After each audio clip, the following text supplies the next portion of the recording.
a cada comunicação sua com o time, a produtividade dele piora.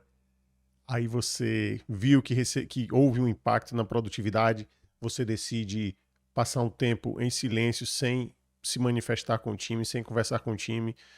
Tempos depois você volta, conversa com o time novamente e o time piora a produtividade, piora o engajamento.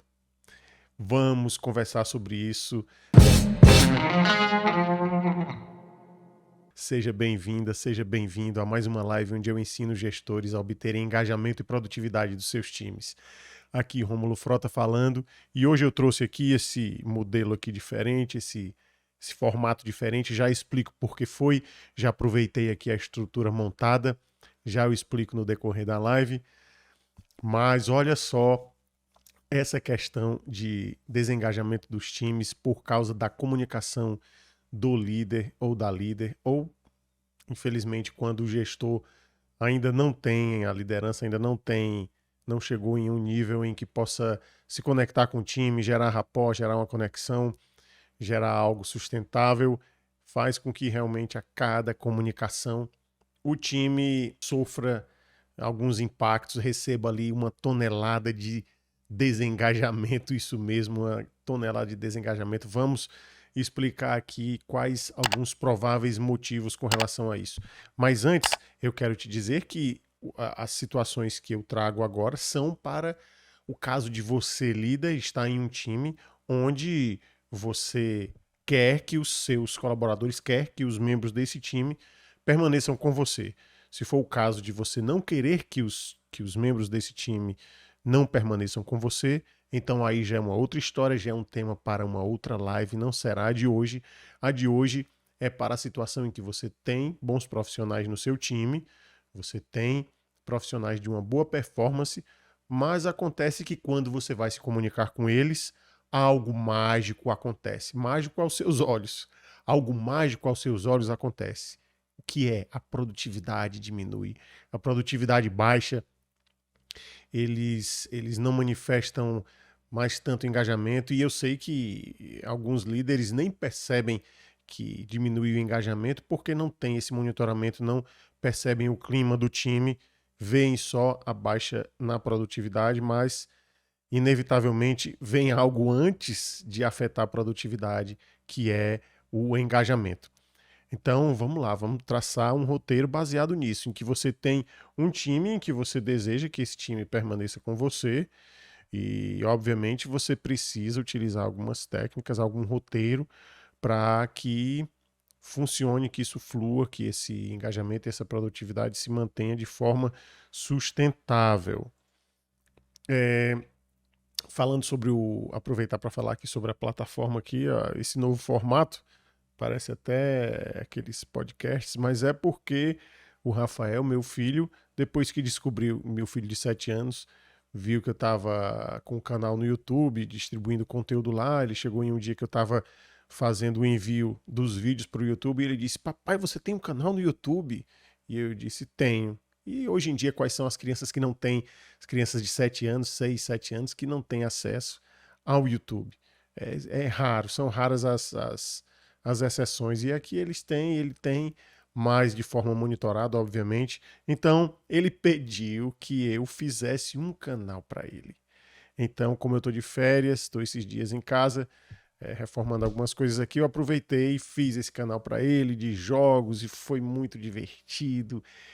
A performance dele foi excelente, conversando com a audiência. Ainda vou postar o vídeo conversando com a audiência e dizendo: olha pessoal, por hoje é só, espero que vocês tenham gostado, depois a gente volta novamente. Eu achei muito interessante. Então, como eu já tinha feito isso para ele hoje à tarde, já aproveitei a estrutura que já estava montada, porque botei o fonezinho de ouvido nele também e o microfone para ele ficar mais à vontade, fluindo bem a comunicação e ele se ouvindo e ouvindo o jogo. Então, enfim, e aí peguei aqui essa plataforma, esse modelo, até gostei, a tela ficou legal. Estou aqui em outro ambiente, estou fazendo uma reforma lá, um ambiente onde a gente sempre faz as lives, então vim para esse outro aqui, um ambiente adaptado, improvisado, mas eu particularmente gostei. Então vamos lá. Olha só, pessoal, o ano iniciou, obviamente, todos nós sabemos, mas algumas situações permanecem as mesmas. É claro que tem gente que, muito empolgado com o início do ano, essa história de Réveillon, algumas pessoas dizem, nossa, agora o ano vai ser diferente, as pessoas mudaram. Não, as pessoas não mudaram e elas não vão mudar por causa da virada do ano. É claro que alguns de nós aproveitam essa questão da mudança do ciclo. Eu, pessoalmente, faço isso e também recomendo a outras pessoas que não fiquem brigando com essa história de isso é tolice de aproveitar o início do ano, o início do novo ciclo. Não, eu até recomendo que aproveite essa vibe aí, esse momento e dá uma impulsionada aí nos seus projetos, dá uma animada, dá uma revitalizada, bom. Porque se a gente tem recursos que possam nos auxiliar, ainda que seja uma coisa ali meia alegórica, algo que tem um efeito psicológico, vamos utilizar isso.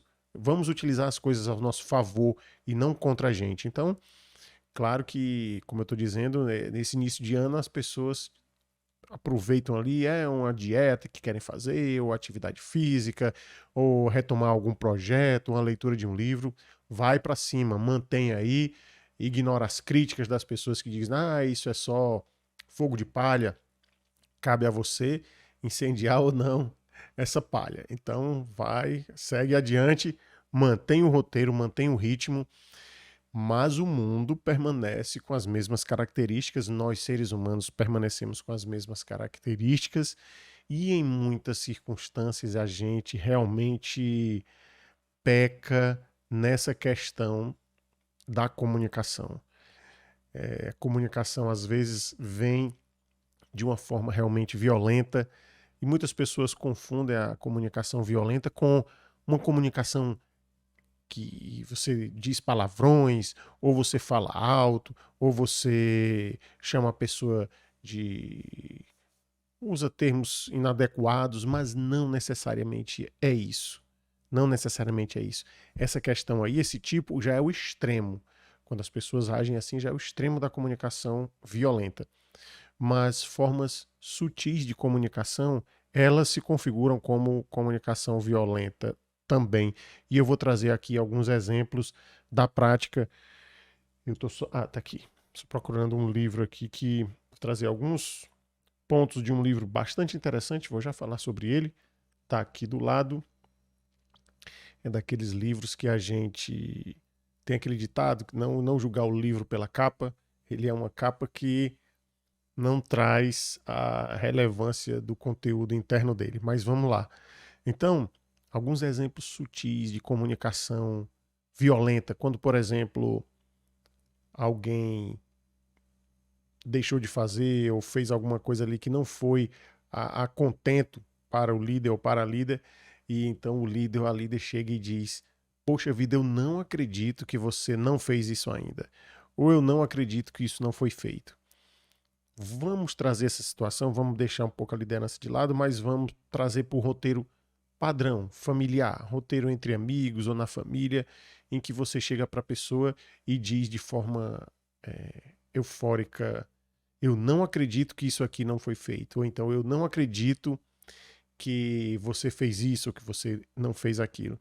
E veja bem que esses exemplos que eu trago, eles são exemplos sutis e com todo respeito às pessoas que utilizam desse roteiro, eu estou trazendo só a característica, os impactos que às vezes isso gera, estou trazendo o roteiro desse tipo de comunicação, porque, por exemplo, nesse caso, nessa situação onde alguém deixou de fazer alguma coisa ou fez e não fez a contento, você poderia, por exemplo, dizer, então isso daqui, o resultado disso foi esse, tal, então vamos trabalhar com base em tentar reverter essa situação, aqui rapidamente tentando ressignificar essa história, esse roteiro.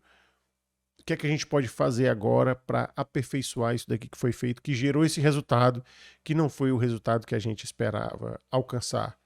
É um padrão, é um modelo, e o outro modelo é: eu não acredito que isso foi feito de novo dessa forma. Então eu não acredito que isso aqui não foi feito ainda ou não foi feito. Então, eu trago para você observar isso, porque comumente a gente faz isso. Eu faço, as pessoas fazem, todo mundo faz. Se chegar um momento que a gente estiver cansado, a gente não tiver monitorado ali como é que a gente está, a gente não tiver utilizado da metacognição, avaliar como é que a gente está emocionalmente, ou fisicamente, ou psicologicamente, às vezes uma dormida ruim proporciona isso. Então, presta muito bem atenção nesse roteiro, nessas questões, nessas características, porque mesmo que você implemente as técnicas direitinho, mesmo que você tenha inteligência emocional, uma boa inteligência emocional, mesmo que você tenha conexão com o time, que você utilize daqueles mapas que a gente traz, mapas de reprogramação, de programação neurolinguística, mesmo que você esteja fazendo tudo direitinho, utilizando os conceitos da neurociência comportamental que eu trago, que auxiliam demais. Então, mesmo que você esteja fazendo isso, vai acontecer de algum dia você ter dormido mal, ter comido alguma coisa, dormiu mal, acordou com enxaqueca, ou então trabalhou mais do que o seu organismo aguentava salutarmente naquele dia, enfim, questões pessoais, alguém sofreu um acidente da família, ou alguém está hospitalizado, muito doente, ou você está muito doente, enfim. Às vezes a gente, mesmo com todas as técnicas, com todas as teorias, a gente em determinado dia, a gente não vai estar num roteiro ideal, num terreno, nós não seremos um terreno fértil para implementar essas técnicas e obter resultado. Calma que esses princípios que eu vou trazer, esses direcionamentos, é exatamente para quando a gente já tiver desse jeito, a gente já não tiver bem, tem as técnicas implementadas já durante um tempo, mas em determinado dia a gente não está bem e precisa se monitorar em determinados aspectos, e esse aspecto, em determinados aspectos principalmente da inteligência emocional, porque nesses momentos, quando a gente não está bem fisicamente, tende para que o emocional ele se abale, desequilibre mais facilmente, e o emocional se desequilibrando facilmente, acontece de a gente falar o que não deveria, o que nem queria falar, o que faz o possível para não falar, sabe? E às vezes a gente adota um padrão que a gente quer manter aquele padrão de inteligência emocional, tentando se reprogramar, mudou a mentalidade, está lapidando a mentalidade, mas mesmo assim se tem ali um acontecimento emocional, por exemplo, aquele sequestro da amígdala, que são ocasiões em que um determinado fato atingiu emocionalmente a gente de uma forma tão pesada que todos os recursos do cérebro para processar aquilo foram dominados pela parte emocional. A gente chama isso de sequestro da amígdala. Então, suponhamos uma situação dessa, que pode acontecer com qualquer um de nós. Então, o lance é, essas técnicas a gente precisa implementar, essas que eu vou trazer agora, antes de chegar a um roteiro como esse, antes de chegar a um sequestro da amígdala. Quando a gente vê que a gente está emocionalmente bem, em toda e qualquer situação, a gente já tem que procurar recursos para administrar isso, porque senão isso tende a piorar. Por exemplo, se você está em uma discussão, a discussão começa a ficar acalorada, vamos colocar uma discussão em família, por exemplo, que é mais prático da gente ver, porque todas as famílias, todos os casais, em determinado momento, entram em uma discussão, em um diálogo, que às vezes cada um quer defender a sua ideia. Então, imagina se você está numa situação em que o seu parceiro ou a sua parceira já está ali emocionalmente muito aquecido ou muito aquecida, e você está percebendo que a situação já está ficando cada vez mais estressante, cada vez mais impactante. Então, se você tiver essa sacada de inteligência emocional, entender que os recursos do seu cérebro naquele momento podem estar sendo atingidos também, e por isso é que vem aqueles fundamentos, eu não vou aguentar calado, eu tenho que me manifestar, eu não vou aguentar isso, porque isso é um absurdo. Esses pensamentos já são parte do cérebro, a questão da região emocional do cérebro, a região subcortical do cérebro já querendo agir, querendo manifestar, querendo reagir. Então, ali a gente já tem que observar, não, eu vou ouvir mais, ou então vou tentar amenizar a situação, ou então vou só ouvir, ou vou aguentar calado isso, porque eu sei que se eu for aqui, eu também vou me emocionar, vou aqui ter um sequestro da amígdala, a pessoa já está ali num roteiro emocional, que ela precisa de recursos para que o cérebro dela, a parte racional, comece a atingir ali, comece a funcionar, comece a fornecer recursos. E se você ficar fomentando aquele discurso, aquele debate acalorado, se você ficar fomentando isso, o cérebro da pessoa não vai encontrar recurso, porque a parte emocional vai ficar cada vez mais forte, vai ficar cada vez mais dominante. Então, trouxe esse panorama para que a gente observe que a gente tem que construir esse monitoramento, antes de um fato que realmente tire a gente do sério. É óbvio que vai ter alguma situação que a gente não estava esperando, que chegou de repente, que não teve tempo de a gente processar, de o cérebro trazer esses recursos à tona. Eu vou aqui tentar administrar essa situação.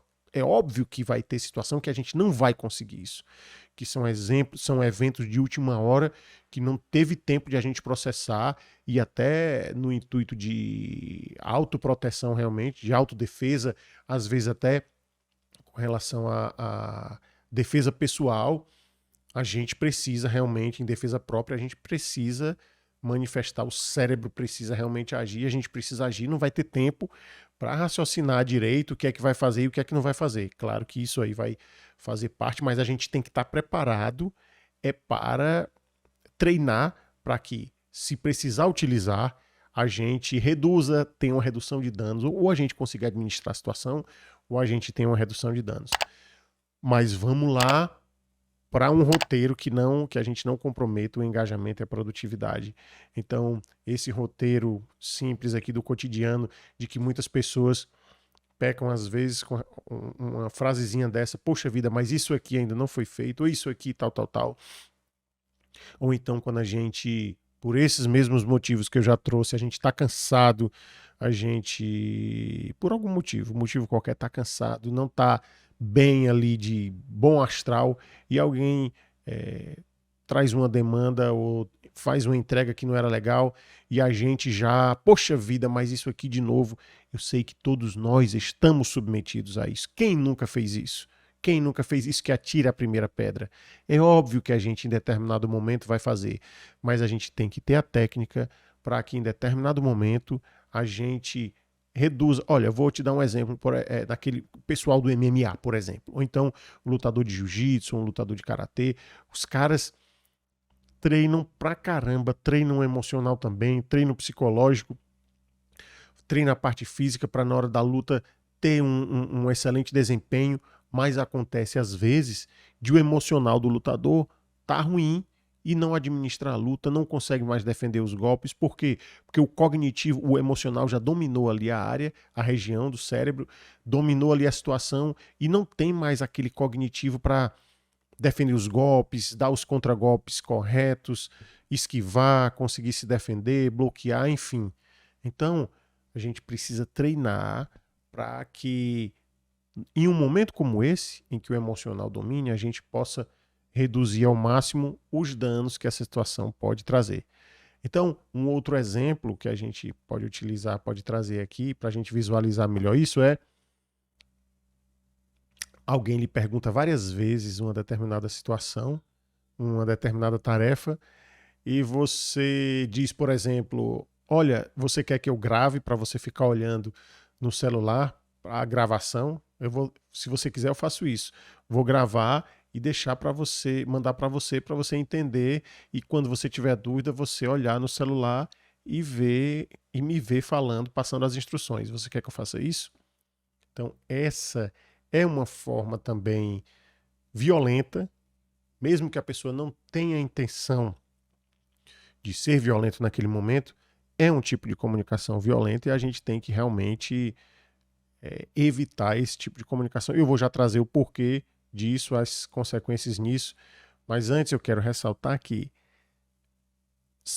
independente das técnicas que você utilize, a técnica de gestão, Getting Things Done, Kanban, métodos ágeis, independente do framework que você utilize, ou seja, dos roteiros de trabalho, dos quadros de trabalho que você utilize, dos quadros de gestão, de fluxo de processos, por exemplo, quem executa esses fluxos de processos são pessoas.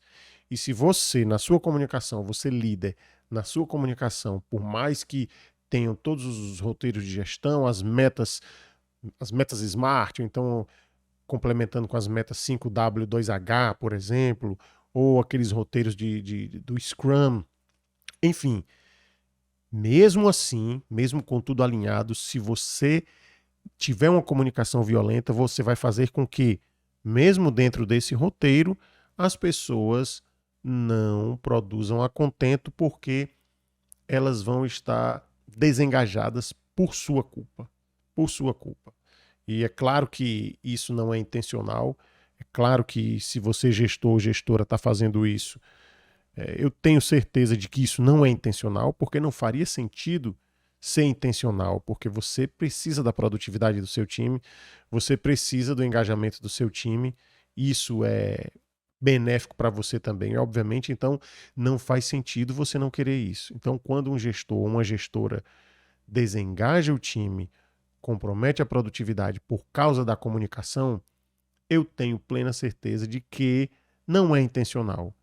É a falta de recursos, a falta de uma reprogramação da mentalidade para entender que precisa utilizar esse recurso, entender que, independente do tempo de gestão que você tenha, independente da idade que você tenha, independente da experiência de vida que você tenha, da cultura que você tenha, você precisa utilizar esses mapas, mas você só vai conseguir utilizar esses mapas se você, obviamente, tiver uma mentalidade que receba isso, que receba essas técnicas, esses recursos, entenda, aceite que você precisa para se conectar com o time, se conectar com as pessoas, e a partir daí, a partir do momento que você aceita que precisa, você vai implementar e vai obter êxito.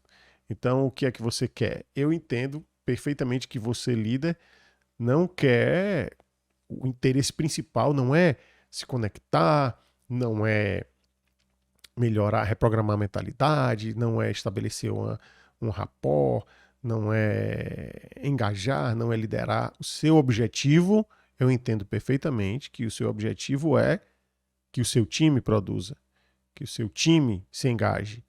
E eu acredito particularmente, porque eu já ouvi isso de vários líderes e eu já passei por isso, eu acredito que você também não quer chegar em casa com uma carga negativíssima do trabalho, porque você não teve êxito na produtividade do seu time, no engajamento, o relacionamento com o time está ruim, você não sabe mais o que fazer. A cada episódio que você chega para conversar com o time, para manter um diálogo, a produtividade piora e você fica, poxa vida, o que é que eu faço agora? O que é que eu faço a partir de agora? Porque não está adiantando. Eu estou conversando com o time, já me disseram, olha, o Rômulo já disse, faz reunião, faz feedback, eu chamo a pessoa para ter um feedback, eu converso com ela e a pessoa, cada vez que eu converso com ela, ela piora. Mas eu não preciso, eu não posso perder esse membro do time, mas eu não sei mais o que fazer. Eu vou acabar realmente tendo que abrir mão desse excelente profissional porque está parecendo uma coisa pessoal. Porque eu chego para conversar, chego para dar um feedback, mas a situação piora cada vez mais. Aí o que é que acontece? Você vai para casa, líder, vai para casa estressado, porque acha que realmente a pessoa está agindo intencionalmente para te provocar, para te deixar estressado ou estressada, e você vai chateado ou chateada para casa, não dorme bem, vai dormir pensando em como conversar com a pessoa no outro dia. Faz sentido? Faz sentido, você passa por isso ou já passou, vai esperando, processando, vai dormir já pensando, poxa vida, amanhã o que é que eu vou fazer para conversar? Como é que eu vou chegar com aquela pessoa para conversar com aquela pessoa? Eu preciso realmente, eu não posso deixar isso passar, não posso deixar os dias passarem, porque senão a coisa esfria e eu tenho que falar logo agora como é que eu vou fazer. Aí você vai dormir, passa a noite processando, preocupado já, porque se a cada vez que você conversa com a pessoa ou com as pessoas, porque nesse caso, quando a comunicação é violenta nesse sentido, você não acontece isso só com uma pessoa do time, acontece com mais pessoas no time e pode inclusive acontecer com o time todo. Então, você tem mais variáveis, mais motivos para você ir chegar em casa cansado ou cansada, não tem paciência para estar com a família, para estar com a esposa, com o marido, com o companheiro ou a companheira, com os filhos. Chega como se tivesse vindo de uma batalha, como se tivesse com as energias sugadas. E isso, obviamente, não é bom. Acredito que uma pessoa que esteja com adaptabilidade funcional não quer isso para a sua vida e por isso precisa implementar alguns roteiros e esse da comunicação, ele é nesse cenário essencial porque inclusive, como eu te disse no início, se você utiliza já as técnicas, se você consegue rapport com seu time, se você consegue engajá-los e eles passam um determinado tempo produzindo, mas quando você vai dar feedback, quando você vai conversar com eles, quando você vai fazer alguma crítica, a produtividade cai bastante, então pode ser que esteja faltando essa costurinha aí, esse abanhado nessa calça para que ela fique no ponto. Então eu particularmente lhe dou os parabéns se a situação for essa, se a sua situação for essa, está resolvido e quer dizer, eu espero que esteja com essas informações que eu vou passar agora, porque se você já está implementando tudo e obtém esses bons resultados e a situação só piora quando você vai conversar com o time, então há uma grande probabilidade de que possa ser esse cenário que eu estou te trazendo agora. Então, os meus parabéns para o caso de, se for isso, e esse cenário aqui que eu vou trazer agora lhe auxilie, então você estará realmente começando um ano aí com a probabilidade alta de manter uma sustentabilidade nesse engajamento e nessa produtividade.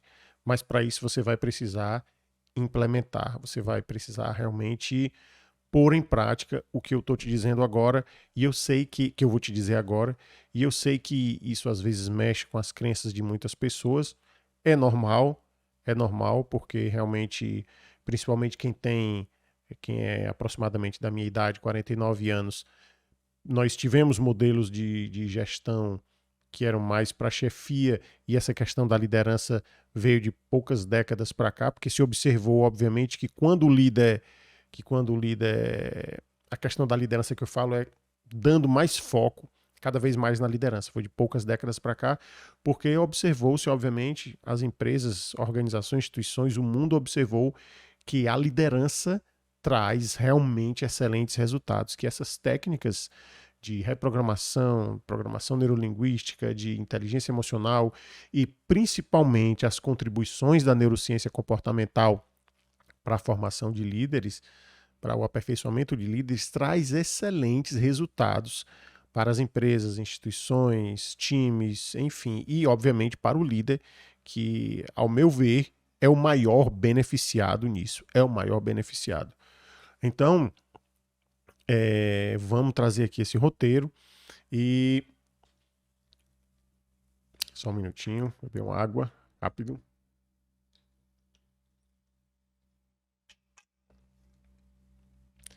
Então, vamos fazer o seguinte. Dito tudo isto, acreditando que você já implementou os roteiros que eu já te trouxe em outras lives, vou trazer mais, tá? Vou trazer mais, mas entendendo que você já está aí implementando o que pode, pelo menos quando dá tempo de assistir e tal, vamos passar um pente fino agora nisso daqui. Se você está com problema, quando vai bater um papo com algum membro do time, quando vai dar um feedback, quando vai fazer uma crítica, vou trazer um roteiro, vou trazer 5 pontos, pelo menos 5, baseados não só na teoria, obviamente, eu implemento isso na minha prática, mas são fundamentos que eu revisei desse livro, muito interessante, eu recomendo, Como Fazer Amigos e Influenciar Pessoas. Ele é um best-seller, famosíssimo, um excelente livro. Como eu disse, ele é daqueles livros que a capa engana, porque o título realmente é um título que soa até como um pouco infantil, óbvio, é óbvio que soa como infantil. Como Fazer Amigos e Influenciar Pessoas, parece um título daqueles de formulinha mágica, mas olha, não se iluda pelo título, ele traz realmente uma linguagem facílima, um livro, olha, um livro pequeno de se ler, fácil, leitura boa, bem comentado, simples, prático. Ele traz em cada final de capítulo uma sinopsezinha, um resumo, que ele traz os princípios do que ele abordou naquele capítulo. Recomendo quando você puder ler, bem interessante. Então vamos trazer princípios desse livro, mas validados pela minha prática, pela minha experiência de 20 anos de gestão e também pelos resultados que alguns líderes que eu acompanho têm obtido. Então vamos lá. Primeiro, um roteiro. Se você for precisar apontar algum defeito, e só voltando um pouquinho atrás, eu quero te dizer que tudo isso precisa ser verdadeiro, precisa ser com integridade. O que é que eu quero dizer com isso? Não vai fingir, não finge, tá? Não finge, porque se você fingir, as pessoas vão saber que você está fingindo. A gente costuma dizer que os pais da gente, os pais da gente acham que só eles têm filhos inteligentes, né? Não, os outros pais também têm filhos inteligentes. É uma piadinha que tem, mas o que eu quero te dizer é que nós temos recursos para saber quando as pessoas mentem. Inclusive, esse recurso é uma das próprias estratégias de adaptabilidade. O nosso cérebro tem esse recurso chamado teoria da mente, que é a leitura de elementos não verbais. Então, a gente já tem de forma nata. Claro que em algumas pessoas isso é mais engessado, mas não tem como a gente adivinhar em quem não está funcionando muito bem isso. Entende? Faz sentido? Então, já que não tem como a gente saber em quem está mais engessado, e além disso, como a gente sabe que todos nós temos esse recurso cerebral de leitura de elementos não verbais, então acredito que não seja interessante, não seja inteligente, não seja sábio a gente, ainda que você quisesse, você arriscar. Eu recomendo então que procure fazer se for algo verdadeiro. Se não for verdadeiro, não vai fingir, porque não rola, não dá certo, não é legal, não é sustentável. Eu sei que você pode até estar pensando agora, poxa vida, mas não é verdadeiro, mas eu preciso fazer isso. E agora o que eu faço? Se for o seu caso, o que eu lhe recomendo é se reprograme para que isso seja verdadeiro. Como assim eu vou forçar isso ser verdadeiro? Vou me reprogramar? Vou me hipnotizar? Não. Você vai se reprogramar para adotando determinados mapas, você vai reprogramar o seu roteiro de mentalidade, o seu roteiro de comportamento, passo a passo, para que você chegue em um padrão em que você vai ver que surgiram algumas coisas, surgiram algumas observações, surgiram algumas sacadas. Você percebeu que realmente determinadas coisas existem, são verdadeiras com relação ao comportamento humano, com relação à mentalidade, com relação à socialização, com relação à reprogramação. Você percebeu que existem determinadas coisas que você estava cego antes. Você viu, por exemplo, que as pessoas, quando você se engaja, quando você tem uma comunicação legal, positiva, uma comunicação não violenta, você percebeu que as pessoas respondem melhor. Você percebeu que o seu time responde melhor quando você não tem uma comunicação, quando você tem uma comunicação não violenta. E olha só, não só o seu time. Você observou que na sua casa, na sua família, quando você tem uma comunicação não violenta, as coisas melhoram. Com os seus amigos, quando você tem uma comunicação não violenta, as coisas melhoram. Outro roteiro, outro esquema, quando você tem, por exemplo, uma mentalidade de crescimento em que você percebe, chega à conclusão de que você pode fazer o que você quiser dependendo do esforço que você empenhe para aquilo, você já muda de uma mentalidade fixa, de achar que eu só consigo fazer algo se eu já tiver nascido com esse dom. Pessoas que acham que não precisam se aperfeiçoar, que tem uma facilidadezinha, uma aptidão para fazer determinada coisa e não precisam se adaptar, se aperfeiçoar para aquilo. Isso é uma mentalidade fixa. Quando você entende que existe uma mentalidade de crescimento e que você implementa, que você observa que ela é realmente, que é real, a situação, os resultados são reais, de quando você percebe e utiliza os roteiros de mentalidade de crescimento, ou mentalidade ganha-ganha, onde você não fica querendo condicionar o seu ganho, seja ele qual for, a perda de outra pessoa. Isso é a mentalidade ganha-perde. Ah, eu tenho que ganhar, a outra pessoa tem que perder. Isso é a mentalidade ganha-perde. E quando a gente implementa e observa que a mentalidade ganha-ganha, em que você quer ganhar, mas que as pessoas também ganhem. E eu não estou falando exclusivamente de dinheiro, não. Estou falando de tudo. Ganhar felicidade, ganhar desempenho. Ah, alguém está nadando bem. Ah, eu vou ajudar a pessoa a nadar bem também, porque eu quero evoluir, vou ajudar a pessoa a evoluir também. Ah, alguém está cantando legal, está começando a cantar melhor do que eu. Poxa, vou ajudar a pessoa. Não interessa se ela vai cantar melhor do que eu ou se vai cantar no mesmo padrão. Ah, tá tocando bem guitarra, tá tocando melhor do que eu. Não interessa, vai lá e ajuda o máximo que pode, entende? Tá aprendendo a falar inglês, uma pessoa está aprendendo a falar inglês, ah, mas vai ser meu concorrente. Não se preocupa com isso. Vai lá, faz o teu ganho, aprende, aperfeiçoa o teu inglês e ajuda aquela pessoa a aperfeiçoar o inglês dela, porque os ganhos disso são fantásticos, são incríveis e os ganhos não vão surgir naquele momento. Por isso que você precisa acreditar, para quem tem interesse em adaptar, em aderir, em conhecer e praticar a mentalidade ganha-ganha, tem que prestar atenção que aquilo não vai, os resultados não vão ser naquele momento, vão ser depois, porque é uma cultura de crescimento, de construção a médio e longo prazo. Então, quando a gente implementa esses roteiros, quando a gente acredita nisso, implementa e vê os resultados, aí a gente já entende que precisa realmente fazer isso. Então, faz se for verdadeiro, não deixe isso para lá, faz se for verdadeiro. Se não for verdadeiro, aí sim, deixa para lá por enquanto, vai se reprogramar para chegar a um nível em que aquilo seja verdadeiro, em que você realmente, por exemplo, antes de fazer uma crítica a alguém, você elogie o trabalho que a pessoa fez, elogie uma determinada situação, para depois você chegar num roteiro em que você quer fazer determinada crítica e tem até uma formulazinha legal de a gente fazer isso, que é trocando mais pelo i, né? Ao invés de você dizer, olha, isso aqui ficou fantástico, você realmente desenha bem, e olha que cores bacanas, mas teria ficado melhor se você fizesse isso. Então troca isso para, olha que desenho legal, que desenho fantástico.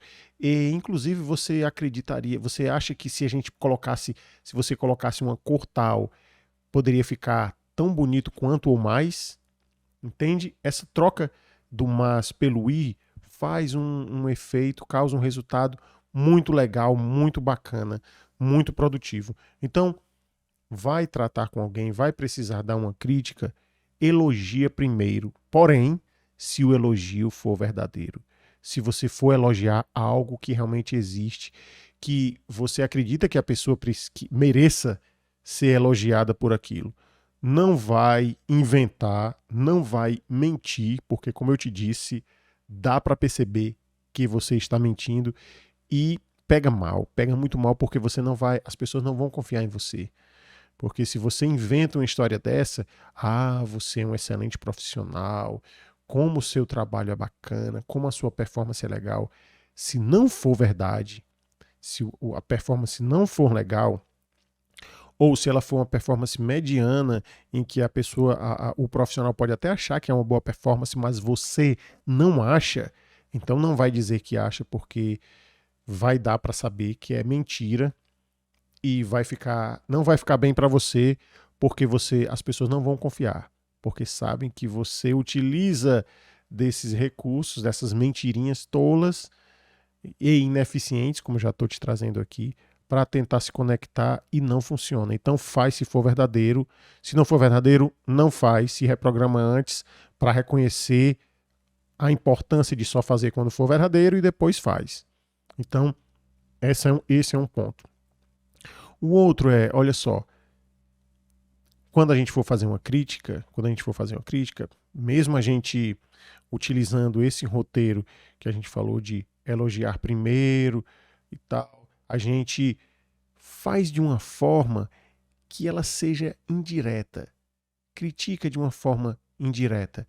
Por exemplo, suponhamos que o seu time precisaria estar desempenhando alguma coisa e naquele momento já era para ter sido concluído, não foi, e ao invés de você chegar e dizer, poxa vida, vocês não concluíram ainda, tá faltando o quê? Vocês não sabem que já passou o prazo? Por que não foi concluído? Por que vocês estão assim nessa calma?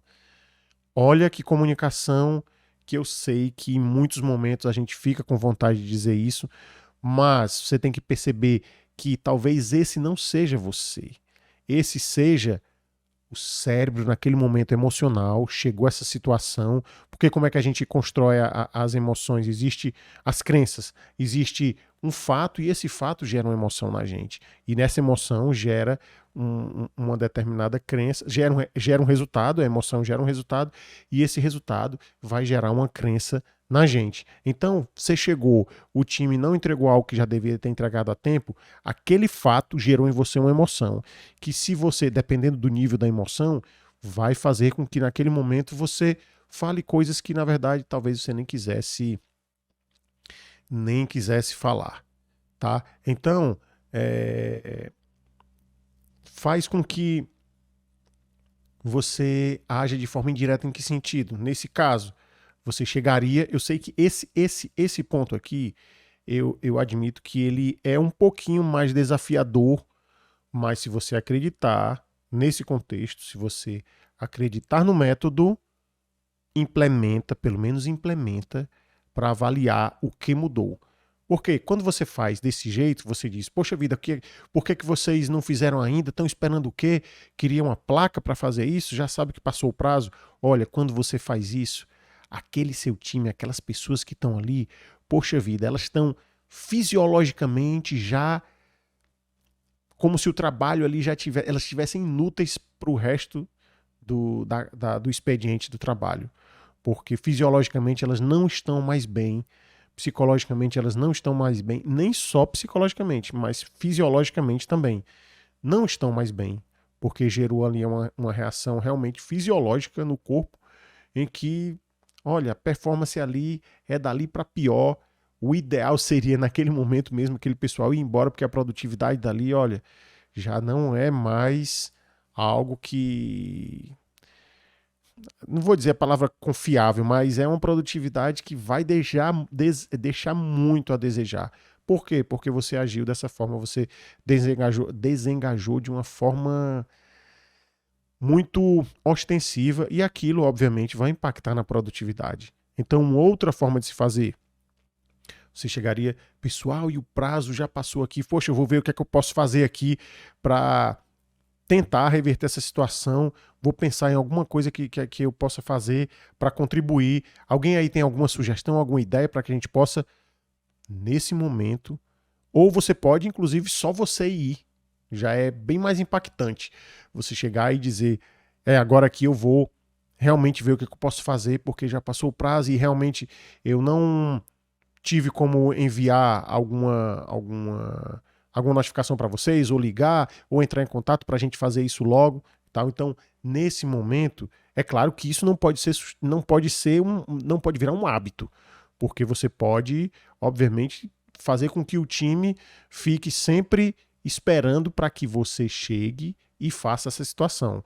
Mas, se você está implementando os outros roteiros de forma legal, esse daí, teoricamente, a probabilidade alta é de que esse momento aí foi uma exceção, tá? Faz sentido para você? Se você já tem um roteiro legal, já tem implementado as outras técnicas e enrolou isso daí, é porque foi uma exceção. Agora, cabe você, com essa exceção, você tirar um proveito disso ou você destruir uma boa parcela do engajamento e da produtividade do engajamento que você já tinha e vai comprometer, obviamente, na produtividade do time. Faz sentido? Pois bem, então essa é uma forma de criticar de forma indireta. Uma outra é você pediu para alguém fazer de um determinado jeito e você foi um texto que tinha realmente, estava bem ruinzinho aquele texto, e você viu, e olha, você escreveu um outro texto, ressaltando novamente, não é para ser um hábito isso, tá? Eu falo em um momento de exceção, porque se você está com o roteiro, fazendo o roteiro que eu te direciono a fazer, isso vai ter sido uma exceção. Então você pegar, elaborar um texto também e dizer, esse texto daqui que eu fiz antes de ver, eu olhei esse teu e peguei algumas ideias, se for verdade, obviamente, e incluí mais isso aqui. O que é que você acha desse daqui? Você acha que ficou legal? Eu gostei desse seu, mas esse seu eu gostaria que ficasse em um outro roteiro que não para esse que a gente está implementando agora. Ressaltando, se isso for verdadeiro. Se não for verdadeiro, não faz, utiliza outra técnica, mas não faz isso. Então, se, por exemplo, não é verdadeiro, você não gostou daquele texto, você achou horrível realmente, não tem como elogiar, então você pode partir para uma outra técnica que também é um dos pontos do que eu tenho para você trazer para você hoje, que é fale dos seus erros primeiro. Diga, olha, eu lembro quando há tantos anos atrás, quando eu ia fazer um determinado texto, poxa vida, eu errava tanto.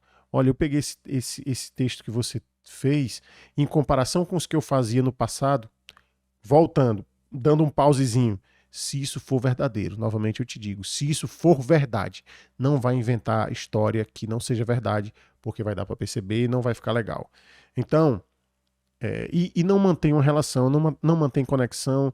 Quando a coisa não gera integridade, não é feita na base da integridade, não vale a pena. Pode ter efeito naquele momento, mas depois vai fugir do seu controle, não é legal. Então, sempre usa a integridade, tá bom?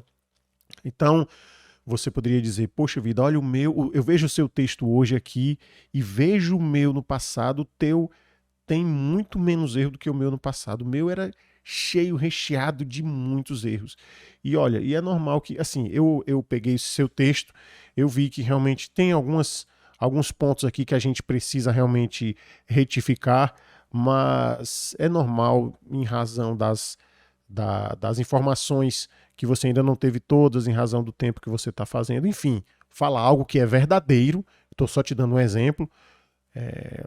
Você tem pouco tempo aqui, tem pouca experiência e realmente não dava para fazer um texto com mais informações que eram as que eu gostaria.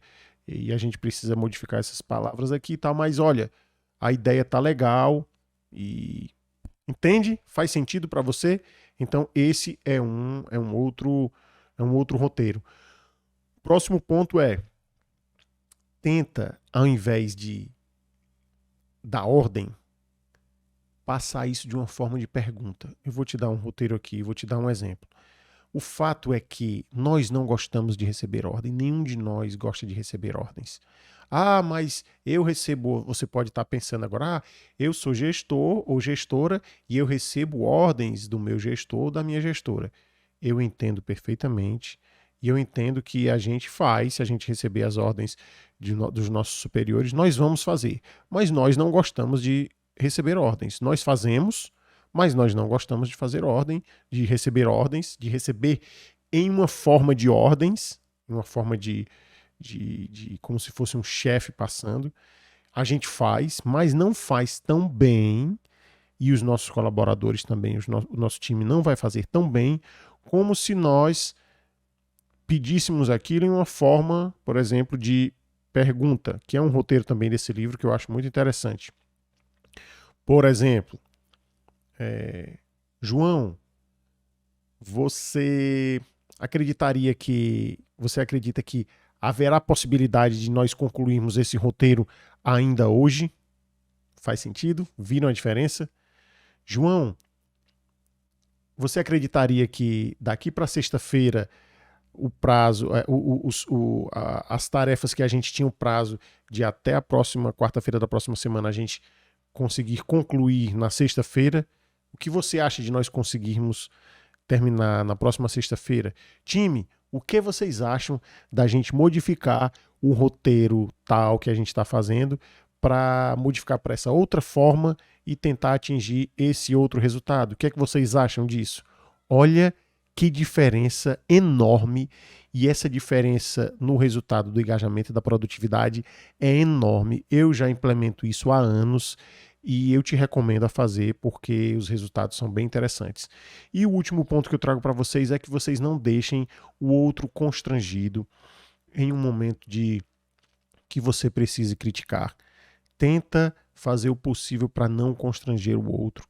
Tenta modificar, ressignificar o que você tem para falar. Por exemplo, vou dar um exemplo aqui bem do popular fora do trabalho.